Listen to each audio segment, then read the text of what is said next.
All right, everybody, welcome to another week of news. Just catching you up on the news happening for the week of August 12th. And it's a big one. Ooh, it's a big one. First bit of news comes out of airlinegeeks.com. Frontier abandons A321 XLR plans and defers aircraft deliveries. Now, this has kind of been going on recently. JetBlue just deferred 44 of their aircraft. Now Frontier, which actually had pretty good second quarter numbers, is doing the same thing. From the article, the airline previously held options to convert 18 A320neo aircraft into the larger A321 XLR model. However, Frontier has opted to convert these orders into standard A321neo configurations. In addition to the shift in aircraft, the carrier has decided to delay the delivery of 54 Airbus aircraft scheduled for delivery between 2025 and 2028. The airline now will receive these planes between 2029 and 2031. Man, that's a ways out, but a lot of airlines are doing this to kind of reduce their overall costs and to kind of bolster up their numbers. And again, we've seen JetBlue do this, now we've seen Frontier do this, all the airlines do this actually from time to time. It increases the profitability of an airline when you don't have those big capital expenditures looking at you in the face. So what do you guys think? A lot of movement going on in the airline industry. If you're at Frontier, I'd love to hear kind of your thoughts. Again, good second quarter, better than expected second quarter profits from Frontier, but just curious, always curious of what you guys think. All right, in the next bit of news, and this is not a great one, I think everybody has seen the ATR 72 crash in Brazil. It claimed the lives of 62 people. It's just an unfortunate accident that happened. Well, they've been doing a lot of recovery, and they've recovered 62 victims of the crash, which actually happened in a residential area. So very lucky that there weren't a lot more victims in that accident. From the article in USA Today, Viopass Chief Operating Officer Marcel Moura, he said in a news briefing that ice had been predicted at the altitude the plane was flying at. However, to quote him, it's within the acceptable range. He also is quoted to say, but the plane is sensitive to ice. That could be a starting point. So it looks like they're starting the investigation and icing. If you guys know, the ATR 72 does not have a good history with ice, and they are looking at that as a starting point to figure out what happened in that accident.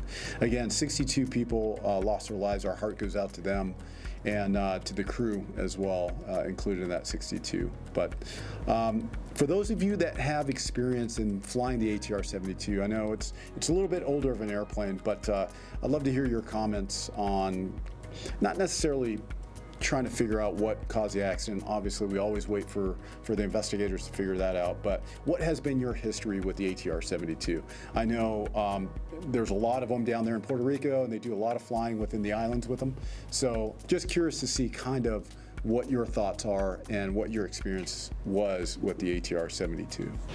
All right, the next bit of news coming to us from MarketWatch. JetBlue Airways, they alarmed investors on Monday as it turned to the debt markets to borrow money for its general operations and to cover fast approaching debt payment on Monday while it grapples with declining profits and sales. So all that to say, obviously, it's a publicly traded company. Their plan to kind of reorganize their debt payments, they're basically leveraging a lot of their loyalty points on that. Well, the market didn't like that. From the article, investors are concerned about the plan. JetBlue stock fell by 21% to $4.80 on Monday, its lowest close since January 17th. Together, the total debt burden from the loyalty notes, loyalty term loan, and the convertible offering is $3.21 billion. Management intends to use the proceeds from the entire sale to fund its general corporate purposes.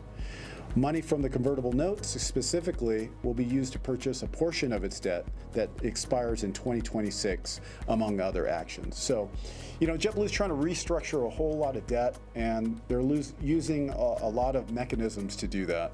But it looks like the market does not like that. What do you guys think of that as far as JetBlue restructuring? A lot of airlines, every single airline does that. They dip into their rewards programs to basically generate a little bit of cash.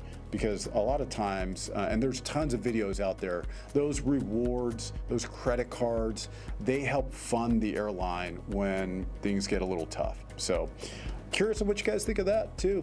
You know, again, JetBlue, you guys know me, I'm big on JetBlue. I like JetBlue. Just curious how that's going to go. I really do feel bad about the whole JetBlue Spirit merger not going through. I think, hopefully, again, just big hope. We need to realize that the government isn't going to save us. You know, I kind of put this square on these regulators and this judge that blocked the Spirit JetBlue merger. I think they would have been in a much better position. Again, my opinion, if that would have gone through, but you know, there you go. Comment down below if you agree with me or not. Or if you think I'm out to lunch, you know, comment on that too, man. I've got thick skin. All right, on this last bit of news, I always like to end with a little bit of hiring news. And on this bit, we're changing it a little bit. We're bringing in Airline Geeks Ryan to help us out with what's going on in the industry. We plan on doing this every week. So Ryan's going to give us a brief on what's going on for the week of August 12th in the hiring news space. So Ryan, we'll kick it to you. Thanks, Ernie. It's no secret that pilot hiring has been down substantially over the past couple of months, partially driven by various macroeconomic factors affecting airlines worldwide. It is important to note, though, that these numbers are very much normalized when compared to 2019 and 2018 levels. For the first half of 2024, major U.S. airlines hired approximately 3,600 pilots. This is down significantly from the same period in 2023 by roughly 40%. But it is important to note, this is still up from 2019 and 2018 levels. We did hear last week from Envoy, America's largest regional carrier and wholly owned subsidiary, that it too would be pausing pilot hiring until at least 2025. This is especially notable because Envoy was one of the first to push through lucrative new hire bonuses coming out of the pandemic. Many argue that Envoy actually set the tone for the rest of the industry. Not all hope is lost though. Several airlines, including United, Atlas Air, UPS, and even Delta, are still hiring pilots. All right. Hey, thanks again, Ryan, for putting that in there. Hey, we're going to have every week that we put out the news video, we're going to have a portion that Ryan is going to do over at Airline Geeks. Those guys have the data. They're looking into every airline out there and fractional operator, obviously. So we want to get the information out to you in a timely fashion. So that's why we've got Ryan, and he's been gracious with us in bringing out that information. But anyways, thanks again for watching. If you guys found value in this, please hit the like and subscribe button. Comment down below if you have some information to give out.